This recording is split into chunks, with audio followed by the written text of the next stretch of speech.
Good afternoon, ladies and gentlemen, dear colleagues. My name is Dmitry Olshansky. I am a psychoanalyst from Buenos Aires, Argentina, and I would like to say a couple of words on psychoanalysis of transgenderism. Gender diversity and clinical difficulties. Psychoanalytical premises of transgenderism.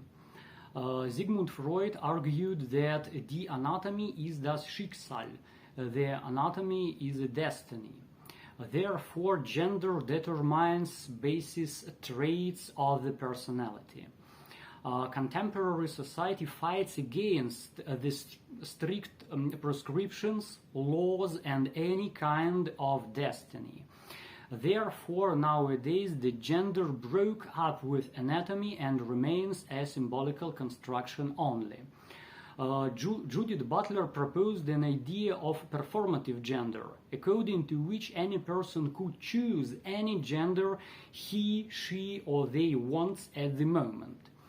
That philosophical concept comes to a real absurd because now there are 42 genders and transgenders, and gender identity looks like theatrical play, masquerade with dressing up and jangling titles, but not like a real identity. Theoretically, each person could perform his, her, their own gender or proclaim his, her, their own title. So many people, so many genders in the world.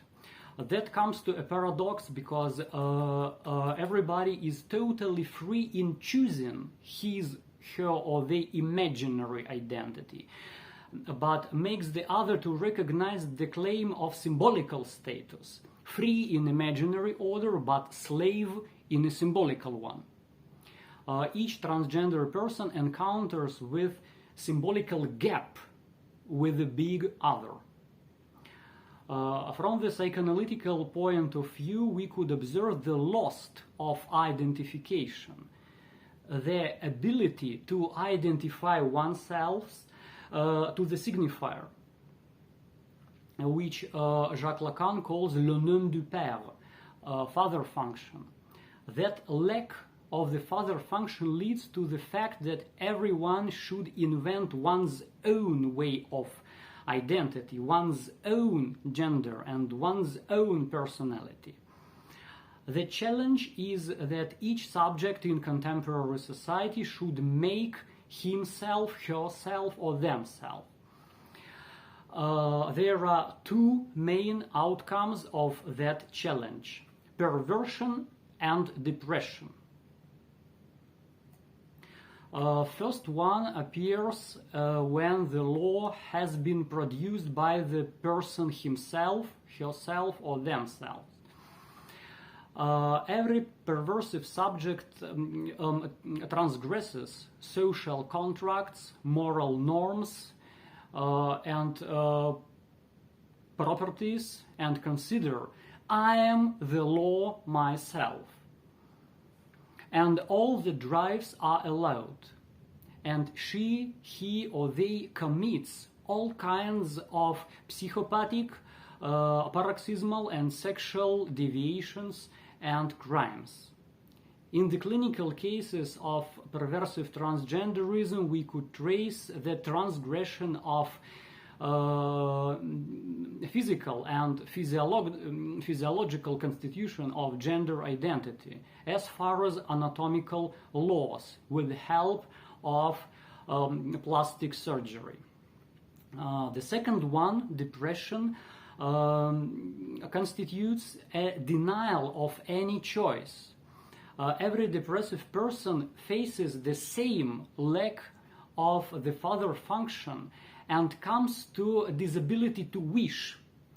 Karl Abraham describes depression as dieses Verlangen, wegfällt, denial from the desires.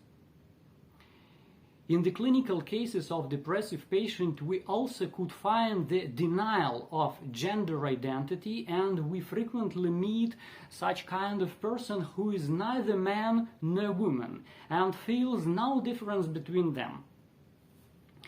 and who does experience non-sexual feelings at all. That is the portrait of a depressive person. In such a way, transgenderism is a complex problem which could have many causes and is not a monolithic disorder.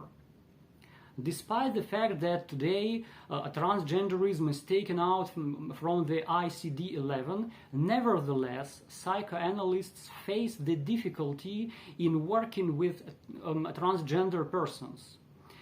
In any case, in the analysis of transgender patients, we need to turn to the reconstruction of the father function and establish any kind of symbolical law which will allow a patient to find his own gender identity, to enter and dwell on it. Thank you for your attention, and Slava Ukraini!